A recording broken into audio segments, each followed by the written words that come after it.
నమస్తే అండి. కేఎస్బిఎస్ క్రియేషన్స్కి స్వాగతం. ఈరోజు నేను చూపించబోయే రెసిపీ వచ్చేసి శ్రావణ శుక్రవారం నాడు అమ్మవారికి పెట్టే నైవేద్యాల్లో 5 రకాల నైవేద్యాలని ఈరోజు నేను చూపించబోతున్నానండి. అది కూడా ఎక్కువ శ్రమ పడకుండా ఒకే పిండితో 2-3 రకాలైన ఐటమ్స్ చేసుకోవచ్చు. త్వరగా అయిపోతాయండి. మీరు ఈ విధంగా ఒకసారి చేసుకొని చూడండి. మీకు తొందరగా అయిపోవడమే కాకుండా చాలా టేస్టీగా కూడా చేసుకోవచ్చు. వడలు, పెరుగు వడలు, పాకం గారెలు, బొబ్బట్లు, ఇంకా పూర్ణం బూరెలు ఇవన్నీ కూడా ఒకే పిండితో ఎలా చేసుకోవాలో చూద్దామండి. ముందుగా నేను ఇక్కడ వీటి కోసం పప్పుని నానబోసుకుంటున్నానండి, మినప్పప్పుని. దీనికోసం ముందుగా ఒక వెడల్పుగా ఉన్న బేసిన్ తీసుకోవాలి.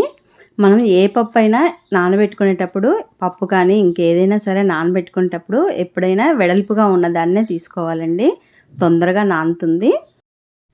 అలాగే నేను ఇక్కడ ఒక గ్లాస్ కొలత పెట్టుకున్నానండి. ఈ గ్లాసు 1/2 kg వరకు ఉంటుంది. ఈ గ్లాస్తోనే నేను ఇక్కడ మినపగుండ్లను కొలుచుకుంటున్నాను. నేను మొత్తం 4 గ్లాసుల వరకు పోసుకున్నానండి. 4 ఐటమ్స్కి గాను 4 1/2 kgలు వచ్చేసి కేజీ వరకు మినపగుండ్లను పోసుకున్నాను. ఈ మినపగుండ్లను 1-2 సార్లు శుభ్రంగా కడుక్కోవాలండి. తర్వాత దీంట్లో ఫ్రెష్ వాటర్ పోసి ఒక 4-5 గంటలు నానబెట్టుకోవాలి. లేదంటే మీకు శ్రావణ శుక్రవారం నాడు కాబట్టి నైట్ నానబెట్టినా పర్వాలేదండి. అలాగే నేను ఇక్కడ బొబ్బట్లు ఇంకా పూర్ణం బూరెల కోసం పచ్చిశనగపప్పును కూడా నానబెట్టుకుంటున్నానండి. ఇది ఒక అరగంట నానబెట్టుకుంటే సరిపోతుందండి. దీన్ని కూడా ఒక 2 గ్లాసులు తీసుకొని శుభ్రంగా కడిగేసి నానబెట్టుకున్నాను. ఇప్పుడు మనకు మినపగుండ్లు నానాయి కాబట్టి గ్రైండర్లో వేసి రుబ్బుకుంటున్నాము. ఈ విధంగా మెత్తగా గట్టిగా రుబ్బుకోవాలండి. పలుకు అనేది ఉండకూడదు, అలాగే లూజ్ అనేది ఉండకుండా ఈ విధంగా రుబ్బుకోవాలి. అలాగే ఇక్కడ మనం పప్పును గ్రైండర్లో వేసినప్పుడే ఈ పప్పు మెదిగేసరికి స్టవ్ మీద ఒక వెడల్పుగా ఉన్న గిన్నెను పెట్టుకోవాలండి. పాకం గారెల కోసం బెల్లం తీసుకుంటున్నాను. పాకం గారెల కోసం ఈ గ్లాస్తో 1 గ్లాసు మినపగుండ్లు తీసుకున్నాను కదండి. బెల్లము 2 గ్లాసులన్నర వరకు తీసుకోవాలి. పాకం కొంచెం ఎక్కువే పడుతుంది కాబట్టి 2 గ్లాసులన్నర వరకు తీసుకోవాలి. అలాగే 2 గ్లాసుల వరకు నీళ్ళని పోసుకొని బెల్లాన్ని కరిగించుకోవాలి. బెల్లం ఎటువంటి పాకం రానవసరం లేదండి. బెల్లం కరిగిన తర్వాత మనం ఒక్కసారి చేతితో చూస్తే స్టిక్కీగా తగిలితే సరిపోతుంది. దీనికి ఎటువంటి పాకం రానవసరం లేదండి. ఇలా కొంచెం స్టిక్కీగా ఉంటే సరిపోతుంది. తర్వాత దీంట్లోకి కొద్దిగా యాలకుల పొడి వేసుకోవాలి. అలాగే కొద్దిగా నిమ్మరసం కూడా పిండుకుంటున్నానండి. నిమ్మరసం పిండుకోవడం వల్ల పాకం గారెలు తీయగా పుల్లగా చాలా బాగుంటాయండి. ఇప్పుడు స్టవ్ ఆఫ్ చేసి మూత పెట్టి ఇది పక్కన పెట్టుకుందామండి. అలాగే ఒక వెడల్పుగా ఉన్న గిన్నె తీసుకొని దీంట్లోకి పెరుగు వేసుకున్నాను. ఇది పెరుగు వడల కోసం అండి. ఈ పెరుగుని ఒకసారి పలుకు లేకుండా చిలుక్కోవాలండి. ఇలా కవ్వంతో చిలికిన తర్వాత ఒక 2 లేదా 3 స్పూన్ల పెరుగుని వేరొక గిన్నెలోకి తీసుకోవాలి. తీసుకొని ఈ గిన్నె నిండా నీళ్లు పోసుకోవాలండి. ఇలా పల్చటి మజ్జిగగా చేసుకొని ఈ గిన్నెను పక్కన పెట్టుకోవాలి. ఇప్పుడు దీంట్లోకి ఇంకొంచెం నీళ్లు పోసి కొద్దిగా పల్చగా చేసుకోవాలి. ఇప్పుడు ఈ పెరుగులో కొద్దిగా నీళ్లు పోసి కొంచెం పల్చగా చేసుకోవాలండి. ఇలా వీడియోలో చూపిస్తున్న విధంగా కొద్దిగా పల్చగా ఉంటే సరిపోతుందండి, మరీ పల్చని చేసుకోవద్దు. ఇప్పుడు దీన్ని పక్కన పెట్టుకొని దీంట్లోకి పోపు చూసుకుందాము. స్టవ్ పై ఒక కళాయి పెట్టి దాంట్లో ఆయిల్ వేసుకోవాలి. ఆయిల్ కొద్దిగా వేస్తే సరిపోతుందండి, 1-2 చెంచాలు సరిపోతుంది. ఆయిల్ వేడైన తర్వాత పోపు గింజలు వేసుకోవాలి. అలాగే నేను ఇక్కడ అల్లం పచ్చిమిర్చి పేస్ట్ని ప్రిపేర్ చేసి పెట్టుకున్నాను. పోపు గింజలు కొద్దిగా వేగిన తర్వాత ఈ అల్లం పచ్చిమిర్చి పేస్ట్ని 1-2 చెంచాలు వేసుకోవాలి. తర్వాత కరివేపాకు, కొత్తిమీర సన్నగా తరిగి వేసుకోవాలి. అలాగే ఎండుమిరపకాయలు, అలాగే ఒక 5-6 మిరియాలను దంచి వేసుకోవాలి. పెరుగు వడల్లోకి మిరియాలు అనేవి చాలా అవసరం అండి. మిరియాలను కొద్దిగా దంచి వేసుకోవాలి. అలాగే కొంచెం ఇంగువను కూడా వేసుకోవాలి. ఇవన్నీ వేసుకొని పోపంతా వేగిన తర్వాత కొద్దిగా చల్లారిన తర్వాత మనం ముందుగా ప్రిపేర్ చేసుకున్న మజ్జిగలో వేసుకోవాలి. అంతా ఒకసారి బాగా కలుపుకోవాలండి. ఈ పోపంతా మజ్జిగలో కలిసేలాగా ఒకసారి బాగా కలుపుకొని మూత పెట్టి పక్కన పెట్టుకోవాలి. మనం పాకం గారెల కోసం పాకం రెడీ చేసుకున్నాము. ఇంకా పెరుగు వడల కోసం పెరుగులో పోపేసి ఇది కూడా రెడీ చేసి పక్కన పెట్టుకున్నాము. ఈ ప్రాసెస్ అంతా కూడా మనం గ్రైండర్లో పప్పు వేసి అది మెదిగేసరికి చేసుకోవచ్చండి. ఇప్పుడు ఒక వెడల్పుగా ఉన్న బౌల్ తీసుకొని మనం గ్రైండర్లో మెదిగిన పిండిని కొద్ది కొద్దిగా తీసుకుంటూ మన రెసిపీస్ని చేసుకుందాము. ముందుగా పాకం గారెల కోసం వడలను ప్రిపేర్ చేసుకుందాము. గిన్నెలోకి ఈ విధంగా కొంచెం పిండిని తీసుకొని లైట్గా ఉప్పు వేసుకోవాలండి. ఇది తీపి వంటకం అయినప్పటికీ కొద్దిగా ఉప్పు వేసుకుంటే టేస్ట్ బాగుంటుందండి. ఇది మొత్తం ఒకసారి బాగా కలుపుకున్న తర్వాత ఇప్పుడు చేతిని నీళ్ళల్లో అద్దుకుంటూ కొద్ది కొద్దిగా పిండిని తీసుకొని చేతిలోనే వడలుగా చేసుకోవాలి. ఇలా చేసుకున్న వడలను ఒక్కొక్కటిగా కాగుతున్న ఆయిల్లో వేసుకొని వేయించుకోవాలండి. ఇలా డైరెక్ట్గా చేతిలో చేసుకొనైనా వేసుకోవచ్చు.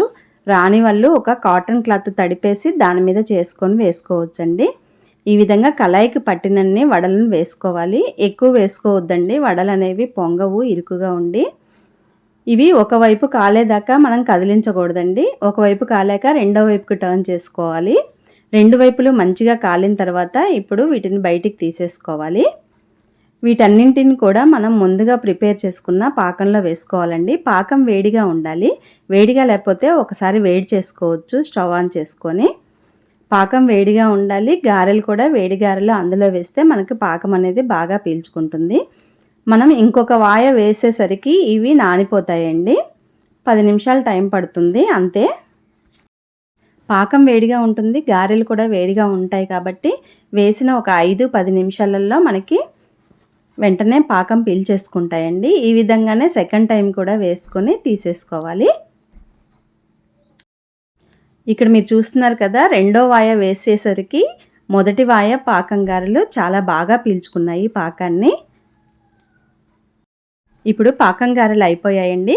మనం పెరుగు వడలను చేసుకుందాము. ముందుగా ఇక్కడ చిన్న గిన్నెలోకి మనం మజ్జిగను చేసి పెట్టుకున్నాం కదా, మనం చేసుకున్న వడలను ఈ మజ్జిగలో వేసుకోవాలి. దీంట్లో వేసుకోవడం వలన మనకి ఎక్సెస్ ఆయిల్ ఏమైనా ఉంటే ఇందులో పోతుందండి. ఇలా ఒక 5 నిమిషాలు ఉంచుకున్న తర్వాత ఒక్కొక్క వడని చేత్తో ఇలా గట్టిగా పిండేసి, మరీ గట్టిగా పిండకూడదండి, కొద్దిగా ప్రెస్ చేసినట్టుగా పిండేసి వాటర్నంతా పెరుగులో వేసుకోవాలి. ఇక నేను ఒక్కొక్క ఐటెం కోసం పావు గ్లాస్ వరకు పప్పు పోసుకున్నాను కదండి. మనకి పావు గ్లాస్కి వచ్చేసి 15-20 వరకు వస్తాయండి. మనకి పాకం గారెలైనా పెరుగు వడలైనా మామూలు వడలైనా సరే 15-20 వరకు వస్తాయండి. ఇప్పుడు పెరుగు వడలు రెడీ చేసుకున్నాము. వీటిని కూడా పక్కన పెట్టేసుకుందాము. అవి 10 నిమిషాలు నానితే సరిపోతుందండి. ఇప్పుడు మామూలు వడలు ప్రిపేర్ చేసుకోవడానికి మళ్ళీ కొంచెం పిండిని తీసుకున్నాను. ఆ పిండిలో ఉప్పు వేసుకున్నాను. అలాగే అల్లం పచ్చిమిర్చి పేస్ట్ని కూడా వేసుకొని సన్నగా తరిగిన కరివేపాకు కొత్తిమీరను కూడా వేసుకొని ఒకసారి బాగా కలుపుకొని ఇలాగే చేతిలోకి వడలుగా చేసుకొని నూనెలో వేసుకోవాలి. ఇవి రెండు వైపులా ఒకసారి బాగా కాలిన తర్వాత ప్లేట్లోకి తీసేసుకోవడమే అండి. వేసిన వెంటనే ఎప్పుడు కదపొద్దండి. ఒకవైపు కాలిన తర్వాత రెండో వైపుకి టర్న్ చేసుకోవాలి. ఇలానే మనకి వడలు కూడా రెడీ అయ్యాయండి. ఇప్పుడు మనం 3 రకాల ఐటమ్స్ చేసుకున్నాము. పాకం గారెలు, పెరుగు వడలు, వడలు 3 రకాలు చేసుకున్నాము. నేను ఇక్కడ 4 పావు కేజీలు కేజీ వరకు పప్పు పోసుకున్నాను కదండి. ఇప్పుడు 3 రకాలు చేసాము. నాకు ఇంకా పావు కేజీ మందం పప్పు రుబ్బిన పిండి మిగిలిందండి. దాంతో మనం పూర్ణం బూరెలు వేసుకోవచ్చు. ఈ విధంగా మనం ఒకేసారి పిండిని రుబ్బుకున్నామంటే 3-4 ఐటమ్స్ వచ్చేస్తాయండి. ఇప్పుడు బొబ్బట్లు పూర్ణం బూరెల కోసం ముందుగానే మనం పప్పుని నానబెట్టుకున్నాం కదా, పచ్చిశనగ పప్పుని. ఈ నానిన పప్పులోంచి నేను 1 గ్లాసున్నర పప్పును తీసుకున్నానండి. అందులో 1 గ్లాసున్నర నీళ్లు పోసి 3 విజిల్స్ వచ్చే వరకు మెత్తగా ఉడికించుకున్నాను. ఇప్పుడు బొబ్బట్ల కోసం పిండిని రెడీ చేసుకుందాము. ఒక వెడల్పుగా ఉన్న బౌల్ తీసుకుని దాంట్లో 2 కప్పుల మైదా పిండి, 1 కప్పు గోధుమ పిండి వేసుకోవాలి. గోధుమ పిండి వేసుకోవడం వలన మనకి బొబ్బట్లు అనేవి మరీ సాగకుండా మంచిగా వస్తాయండి. అలాగే కొంచెం కలర్ కోసం పసుపు వేసుకున్నాను. పసుపు అనేది ఆప్షనల్ అండి. తర్వాత కొద్దిగా ఉప్పు వేసుకొని మొత్తం కలుపుకోవాలండి. అలాగే 1 చెంచా వరకు నెయ్యిని కూడా వేసుకోవచ్చండి. కరిగించిన నెయ్యి, వేడి నెయ్యి కాదండి, మామూలుగా కరిగించిన నెయ్యే వేసుకొని ఇవన్నీ ఒకసారి కలుపుకున్నాక ఇప్పుడు కొద్దిగా నీళ్ళు పోస్తూ చాలా సాఫ్ట్గా కలుపుకోవాలండి. ఇలా సాఫ్ట్ ముద్దలా కలుపుకున్నాక మళ్ళీ 2 చెంచాల వరకు నెయ్యిని వేసి మరొకసారి కలుపుకొని మూత పెట్టి ఒక 10 నిమిషాలు పక్కన పెట్టుకోవాలి. ఇక్కడ మనం చేస్తుంది నేతి బొబ్బట్లు కాబట్టి నెయ్యిని వాడుతున్నానండి. మీరు దీని ప్లేస్లో ఆయిల్ కూడా వాడుకోవచ్చండి. ఇప్పుడు దీనిని పక్కన పెట్టుకుందాము. వేరొక బౌల్లోకి మినపప్పు రుబ్బుని తీసుకుందామండి. దీన్ని పూర్ణ బూరెల కోసం వాడుతున్నాను. దీంట్లోకి కొద్దిగా ఉప్పు వేసుకోవాలి. ఆ తర్వాత దీంట్లోకి 1 కప్పు బియ్యం పిండిని కూడా వేసుకోవాలండి. పూర్ణం బూరెలకి మనం దోసల పిండి వాడతాం కదండి. ఇక్కడ నేను మినపప్పు రుబ్బును మాత్రమే తీసుకున్నాను కాబట్టి ఇందులోకి 1 కప్పు వరకు బియ్యం పిండిని కలుపుకున్నాను. పొడి బియ్యం పిండే అండి. మీకు పూర్ణాలు పగలకుండా మంచిగా రావాలంటే దీంట్లోనే ఒక 2 చెంచాల వరకు మైదా పిండి వేసుకోవచ్చండి. మైదా పిండి వేస్తే సాగుతాయా అనేది ఏమి ఉండదండి. పూర్ణం బూరెలు పగలకుండా మంచిగా రావడం కోసం 1-2 చెంచాలు వేస్తే సరిపోతుందండి. ఎక్కువ వేయనవసరం లేదు. అలాగే ఉడికించిన పచ్చిశనగపప్పుని నీళ్లు లేకుండా ఒక స్టైనర్లో వడగట్టుకొని తర్వాత మెత్తగా మిక్సీ పట్టుకోవాలి. స్టవ్ పైన మందంగా వెడల్పుగా ఉన్న ఒక కళాయిని పెట్టుకొని మనం పచ్చిశనగపప్పుని 1.5 గ్లాస్ తీసుకున్నాం కాబట్టి 1.5 గ్లాసు బెల్లాన్ని కూడా తీసుకోవాలి. ఈ బెల్లాన్ని ఇలా కరిగించుకోవాలండి. కరిగించుకున్న తర్వాత మిక్సీ పట్టుకున్న శనగపప్పు ముద్దను ఇందులో వేసుకొని బెల్లంలో కలిసేలాగా బాగా కలుపుకొని ఇది దగ్గర పడే వరకు ఇలా కలుపుతూ ఉడికించుకోవాలండి. ఈ మిశ్రమం మాడకుండా ఉండటం కోసం మధ్యలో ఒక 2 చెంచాల వరకు నెయ్యిని వేసుకోవాలి. ఇది తొందరగా అడుగంటుతుందండి కాబట్టి మీడియం ఫ్లేమ్లోనో లో ఫ్లేమ్లోనో ఉంచి దీన్ని కలుపుతూ ఇలా ఉడికించుకోవాలి. ఇది బాగా దగ్గర పడిన తర్వాత ఇందులో కొద్దిగా యాలకుల పౌడర్ వేసుకోవాలి. ఇప్పుడు యాలకుల పొడి అంతా దీంట్లో కలిసేలాగా ఒకసారి బాగా కలుపుకొని ఇది మంచిగా దగ్గర పడి ఉండకడుతుంది అనుకునే టైంలో దీన్ని బంద్ చేసుకోవాలండి. ఇలా బాగా దగ్గర పడే వరకు ఉడికించుకోవాలండి. మనం చేతిలో కొంచెం తీసుకొని చూస్తే మనకి ఉండ వస్తున్నట్టయితే ఇది మంచిగా సెట్ అయినట్టేనండి. ఇలా చేసుకున్న ఈ మిశ్రమాన్ని మనకి మిగిలిపోతే ఫ్రిడ్జ్లో పెట్టుకున్నా సరే వారం రోజుల పాటు నిల్వ ఉంటుందండి. ఇలా బాగా దగ్గర పడిన తర్వాత స్టవ్ ఆఫ్ చేసుకోవాలండి. స్టవ్ ఆఫ్ చేసుకున్న తర్వాత ఇప్పుడు ఈ మిశ్రమాన్ని అంతా కళాయికి మొత్తం వెడల్పుగా అనుకోవాలి. ఇలా చేయడం వలన మనకి తొందరగా చల్లారుతుందండి. ఒక 5-10 నిమిషాల్లో ఇది చల్లారిపోతుందండి. ఇది చల్లారిన తర్వాత దీన్నంతా ఒకసారి గంటెతో దగ్గరికి తీసుకొని చిన్న చిన్న ఉండలుగా చేసుకోవాలండి. కొద్దిగా మిశ్రమాన్ని చేతిలోకి తీసుకొని చిన్న చిన్న ఉండలుగా చేసుకోవాలి. మనకు ఈ ఉడికించిన మిశ్రమం అనేది ఇలా సాఫ్ట్గా ఉండాలండి. ఇలా అయితేనే బొబ్బట్లకైనా పూర్ణం బూరెలకైనా చాలా బాగుంటుందండి. ఈ విధంగానే ఉండలన్నీ చేసి పెట్టుకోవాలి. నాకు ఇక్కడ 30 ఉండల దాకా వచ్చాయండి. వీటిని సగం నేను బొబ్బట్లుగాను సగం పూర్ణం బూరెలుగాను చేసుకుంటాను. ఇప్పుడు బొబ్బట్ల కోసం ప్రిపేర్ చేసుకున్న పిండిని తీసుకుందాము. ఒకసారి బాగా కలుపుకొని దీన్ని కొద్దిగా పిండిని చేతిలోకి తీసుకోవాలండి. మనం ఈ మైదా పిండి ముద్దను ఎంతైతే తీసుకుంటున్నామో పూర్ణం ఉండ కూడా మనకి అదే సైజులో ఉండాలండి. ఇక్కడ నేను ఒక బటర్ పేపర్ని తీసుకొని ఇలా రౌండ్గా కట్ చేసుకున్నాను. చూసారు కదా, ఈ 2 ఉండలు కూడా సమానంగా ఉండాలి. ఈ బటర్ పేపర్కి కొంచెం ఆయిల్ అప్లై చేసి ముందుగా మైదా పిండి ముద్దను పెట్టి కొద్దిగా వెడల్పుగా చేసుకోవాలి. ఆ మధ్యలో పూర్ణం ఉండను పెట్టేసి ఇలా చుట్టూ క్లోజ్ చేసుకుంటూ రావాలి. పైన ఎక్సెస్ ఏమైనా పిండి ఉంటే తీసేయొచ్చండి.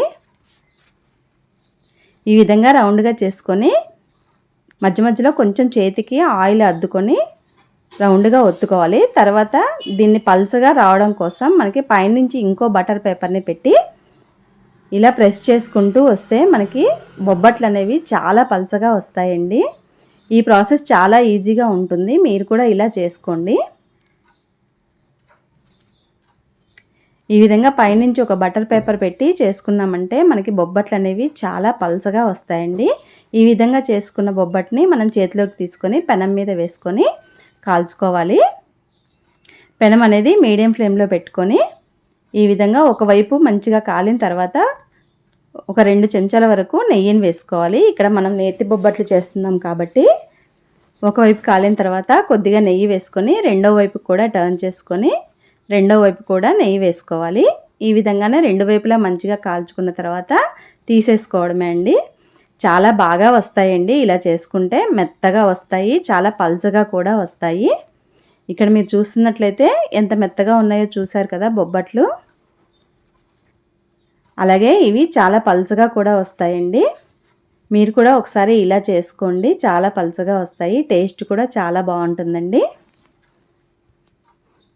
మనకి బొబ్బట్లు అనేవి రెడీ అయ్యాయండి. ఇప్పుడు పూర్ణం బూరెలు చేసుకుందాము.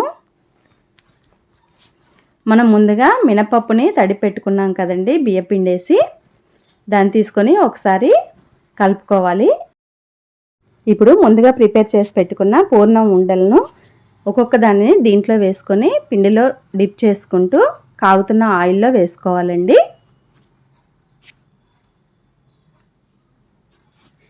ఈ విధంగానే అన్నీ కూడా వేసుకోవాలి.